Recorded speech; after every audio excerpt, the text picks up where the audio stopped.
తెలంగాణ మహిళా కమిషన్ ముందు హాజరయ్యారు నటుడు శివాజీ. దండోరా మూవీ ఈవెంట్ లో మహిళలపై, హీరోయిన్ల దుస్తులపై అనుచిత వ్యాఖ్యలు చేశారు శివాజీ. తన వ్యాఖ్యల్లో దొర్లిన అసభ్య పదాలకు ఇప్పటికే క్షమాపణలు కోరారు. అయినా క్షమాపణలు పరిగణించని మహిళా కమిషన్ సుమోటోగా కేసు నమోదు చేసి నోటీసులు పంపించింది.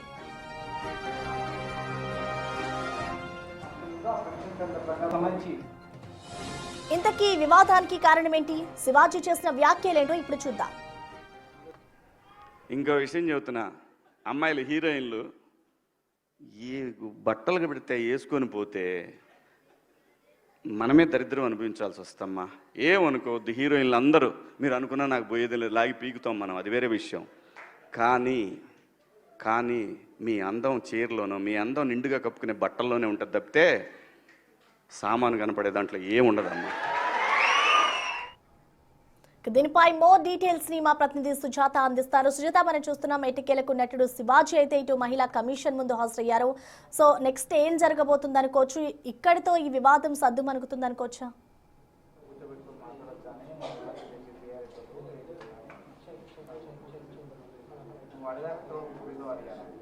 ప్రసన్న, దండోరా ప్రీ రిలీజ్ ఈవెంట్కి వెళ్ళినటువంటి శివాజీ ఘాటైన వ్యాఖ్యలు చేశారు. మహిళ చేసినటువంటి కామెంట్స్కి సంబంధించి సోషల్ మీడియాలో కొంతమేరకు తనకి ఉన్నప్పటికీ కొంతమంది సెలబ్రిటీస్ మాత్రము తీవ్ర ఆగ్రహం వ్యక్తం చేశారు. ఈ నేపథ్యంలోనే తాను చేసినటువంటి కామెంట్స్కి వెంటనే కూడా తను సారీ చెప్పాడు సోషల్ మీడియా వేదికగా. నేను చేసినటువంటి 2 అసభ్యకర వ్యాఖ్యలని వెంటనే వెనక్కి తీసుకుంటున్నాను, మహిళా లోకం మొత్తం నన్ను క్షమించాలి అని చెప్పేసి తనంతట తానే రియలైజ్ అయ్యి చెప్పినటువంటి వ్యాఖ్యలు ఉన్నాయి. ఆ తర్వాత తను మాట్లాడుతూ ఎమోషనల్గా, నా ఇంట్లో కూడా ఆడపిల్లలు ఉన్నారు, నాకు కూడా చాలా తక్కువగా అనిపిస్తుంది, వాళ్ళకి సమాధానం చెప్పలేనటువంటి సిచ్యువేషన్లో ఉన్నాను కాబట్టి యావత్ మహిళలందరికీ కూడా నేను క్షమాపణలు చెప్తున్నాను చెప్పేసి చెప్పింది. అయితే ఎప్పుడైతే మహిళా కమిషన్ సుమోటోగా ఈ కేసును తీసుకున్నారో ఆ తర్వాత శివాజీ ఈ రోజున హాజరు కావాలి అని చెప్పేసి నోటీసులు జారీ చేసినటువంటి నేపథ్యంలోనే నేను ఖచ్చితంగా కూడా విమెన్ కమిషన్ ముందు హాజరవుతాను, నేను చేసింది తప్పే, ఆ వ్యాఖ్యలు చేయకూడదు,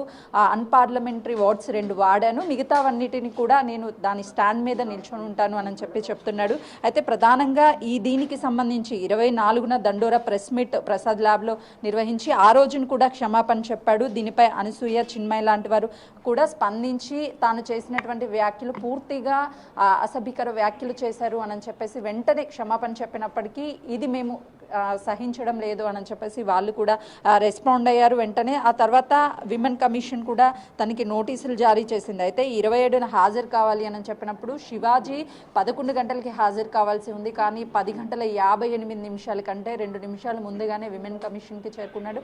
లోపల ఇప్పటికే women commission chairman Nerala Sharada కూడా కొద్దిసేపటి క్రితమే లోపలికి చేరుకున్నారు. విచారణ కూడా మరికొద్దిసేపట్లో సభ్యుల కమిటీ ఆధ్వర్యంలోనే విచారణ కొనసాగనుంది. ప్రధానంగా ఈ వ్యాఖ్యలని తాను 2 సార్లు క్షమాపణలు చెప్పాడు, వాటిని వెనక్కి తీసుకుంటున్నాను, కేవలము నేను వాడినటువంటి 2 అన్పార్లమెంటరీ వర్డ్స్ని వాడకుండా ఉండాల్సింది, నేను రాజకీయ కెరియర్లో కూడా ఎక్కడ ప్రతిపక్ష పార్టీలని ఎప్పుడూ నేను దూషించలేదు, ప్రతి ఒక్క మహిళని కూడా నేను ఎప్పుడు చిన్న చూపు చూడలేదు, కేవలము గత కొన్ని నెలల నుంచి హీరోయిన్స్ ఎదుర్కొంటున్నటువంటి సమస్యలు ఏదైతే పబ్లిక్లోకి వెళ్ళినప్పుడు తాము పడినటువంటి ఇబ్బందుల్ని దృష్టిలో ఉంచుకొని నేను ఈ వ్యాఖ్యలు చేశాను, కానీ నాకు ఎవరి మీద ఎలాంటి చిన్న చూపు లేదు, ముఖ్యంగా మహిళల పట్ల ఏ రోజు కూడా నేను నా అటు రాజకీయ కెరియర్లో కావచ్చు, సినీ కెరియర్లో కావచ్చు ఎక్కడ ఎప్పుడు ఎలాంటి వివాదాలకి తావివ్వలేదు అనలేదు. కానీ ఆ రోజు నేను ఎందుకు అలా మాట్లాడానో కనీసం నాకు ఇప్పటికీ కూడా అర్థం కావడం లేదు, కాబట్టి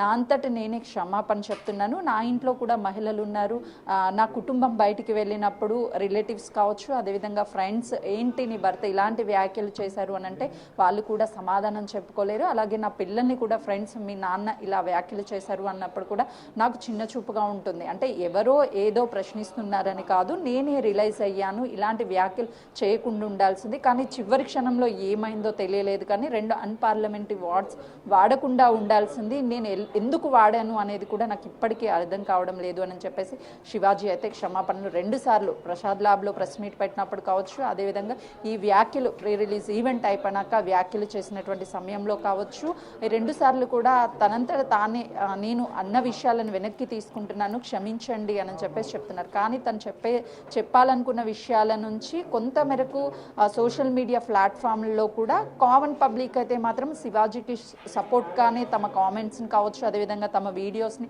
షేర్ చేస్తున్నారు. శివాజీ చెప్పిన దాంట్లో కేవలము దుస్తుల గురించి, అదేవిధంగా మన హిందూ సాంప్రదాయం గురించి మాత్రమే తను చెప్పే ఉద్దేశంతో చెప్పారు. అలా అంటే ప్లాట్ఫామ్ల వేదికగా అనేక కామెంట్స్ మహిళల గురించి కావచ్చు, అదేవిధంగా అన్పార్లమెంటరీ వర్డ్స్తో పాటలు వస్తున్నాయి, చాలా వరకు డైలాగ్స్ వస్తున్నాయి. ఎప్పుడు ఎవరు స్పందించలేదు. కానీ శివాజీ విషయంలోకి వచ్చేసరికి స్పందించారు. తను చెప్పాలనుకున్న ఉద్దేశం మంచిదే, కాకపోతే తను మాట్లాడినటువంటి 2 అన్పార్లమెంటరీ వర్డ్స్ అనేవి తప్పటికీ తను మంచి ఉద్దేశంతో చెప్పాలనుకున్నాడు కాబట్టి ఆ మంచిని మాత్రమే తీసుకోవాలి అని సోషల్ మీడియా వేదిక తనకి సపోర్ట్ లభిస్తుంది. కానీ ఇక్కడ సెలబ్రిటీస్ అటు చిన్మయ్ కావచ్చు, అదేవిధంగా అనసూయ, కొంతమంది సెలబ్రిటీస్ మాత్రము ఇది పూర్తిగా తప్పు, మహిళల్ని కించపరిచేలాగా ఈ కామెంట్స్ ఉన్నాయి, ఎవరు కూడా మహిళల్ని కించపరిచే విధంగా మాట్లాడితే సహించేదే లేదు అని చెప్పేసి వాళ్ళైతే ఆగ్రహం వ్యక్తం చేస్తున్నారు. ప్రస్తుతం మనం ఉమెన్ కమిషన్ లోపల కూడా శివాజీ కొద్దిసేపటి క్రితమే వెళ్ళారు. విచారణ అటు విమెన్ కమిషన్ సభ్యుల ఆధ్వర్యంలోనూ, అదేవిధంగా చైర్పర్సన్ నెరల శారద ఆధ్వర్యంలోనూ కొనసాగుతుంది. అయితే తను చేసినటువంటి వ్యాఖ్యల గురించి ఎందుకు వ్యాఖ్యలు చేయాల్సి వచ్చింది, ఆ వ్యాఖ్యలకి సంబంధించి ముందుగానే తను క్షమాపణ చెప్పినప్పటికీ కూడా ఈ కేసుని సుమూటగా తీసుకున్నారు. కాబట్టి మరొకసారి ఇలాంటివి జరగకుండా ఉండేందుకు విమెన్ కమిషన్ కూడా చర్యలు తీసుకుంటాము అని చెప్తున్నారు. ప్రస్తుతం మనం విజువల్స్లో చూడొచ్చు. అయితే మరికొద్ది సేపట్లోనే విచారణ కూడా మొదలయ్యే అవకాశం చాలా స్పష్టంగా కనిపిస్తుంది. అయితే గడిచినటువంటి 3-4 రోజుల్లోనే 2022వ తారీఖు దండోరా ప్రీ రిలీజ్ ఈవెంట్ సభ జరిగింది. ఆ తర్వాత 23న తనకి తానే రియలైజ్ అయ్యాను అని చెప్పేసి క్షమాపణలు చెప్పాడు. 23వ తారీఖునే మహిళా కమిషన్ మళ్ళీ నోటీసులు జారీ చేసింది. 24న దండోరా ప్రెస్ మీట్లో వివరణ ఇచ్చాడు. 27 అంటే ఈరోజు ఎగ్జాక్ట్గా 10:58 శివాజీ విమెన్ కమిషన్ ఎదుట హాజరయ్యారు. 11 గంటలకి హాజరు కావాలని నోటీసులు ఇస్తే 2 నిమిషాల ముందే హాజరైనటువంటి సిచ్యువేషన్ కూడా ఉందని చెప్పుకోవచ్చు. మరికొద్ది సేపట్లోనే విచారణ కూడా ప్రారంభమయ్యే అవకాశం కనిపిస్తుంది. అయితే ఈ శివాజీ చేసినటువంటి వ్యాఖ్యలకి సంబంధించి అసలు ఎందుకు ఆ వ్యాఖ్యలు చేయాల్సి వచ్చింది, ఎవరిని ఉద్దేశించి చేయాల్సి వచ్చింది, మరొకసారి ఇలాంటి వ్యాఖ్యలు చేయకుండా ఉండేందుకు కూడా అటు ఖచ్చితంగా చర్యలు తీసుకుంటామని చెప్పేసి విమెన్ కమిషన్ చెప్తుంది. ఎందుకంటే గతంలో కూడా విమెన్కి సంబంధించినటువంటి ఎవరైనా సరే అసభ్యకర పదజాలాలు వాడి వాళ్ళని కించపరిచినటువంటి వాళ్ళకి నోటీసులు జారీ చేయడం, వాళ్ళని విచారించారు. ఎవరైనా సరే మహిళల్ని తక్కువ చేసి మాట్లాడితే మాత్రం ఖచ్చితంగా చర్యలు తీసుకుంటాము అని చెప్పేసి విమెన్ కమిషన్ వర్షన్ వినిపిస్తుంది. కానీ శివాజీ మాత్రము నా అంతట నేనే క్షమాపణలు చెప్తున్నాను, నేను చేసినటువంటి వ్యాఖ్యలు పూర్తిగా తప్పే, ఇలాంటి వ్యాఖ్యలు చేయకుండా ఉండాల్సింది, ఎందుకు చేశాను అనేది మాత్రము నాకు అర్థం కావడం లేదు. కానీ నేను మహిళల మంచి కోసమే చెప్పాలన్న ఉద్దేశంతోనే చేశాను. అన్పార్లమెంటరీ 2 వర్డ్స్ని కూడా ఉపయోగించకుండా ఉండాల్సింది. కానీ అనుకోకుండా జరిగినటువంటి తప్పిదం కాబట్టి నా నుంచి తప్పు జరిగింది, దాన్ని నేను అంగీకరిస్తున్నాను, యావత్ మహిళలకు కూడా నేను క్షమాపణ చెప్తున్నాను అని చెప్తున్నాడు.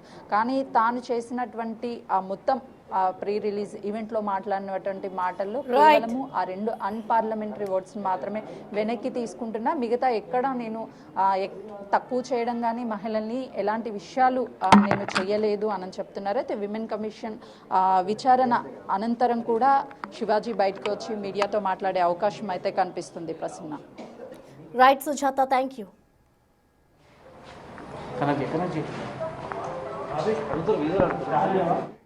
ఇటు తెలంగాణ మహిళా కమిషన్ ముందు ఇటు నటుడు శివాజీ హాజరయ్యారు. ఇవాళ తను ఏదైతే మహిళల దుస్తులకి సంబంధించి వ్యాఖ్యలు చేశారో దాని పట్ల ఆయన మహిళలకు సారీ కూడా చెప్పారు. సో ఇప్పుడు మహిళా కమిషన్ ఏదైతే నోటీసులు ఇచ్చిందో దానికి ఆయన హాజరయ్యారు. అనంతరం మహిళా కమిషన్ అడిగిన ప్రశ్నలన్నిటి కూడా సమాధానం చెప్పిన తర్వాత బయటకు వచ్చి ప్రెస్ మీట్ ముందు వెల్లడించే అవకాశాలు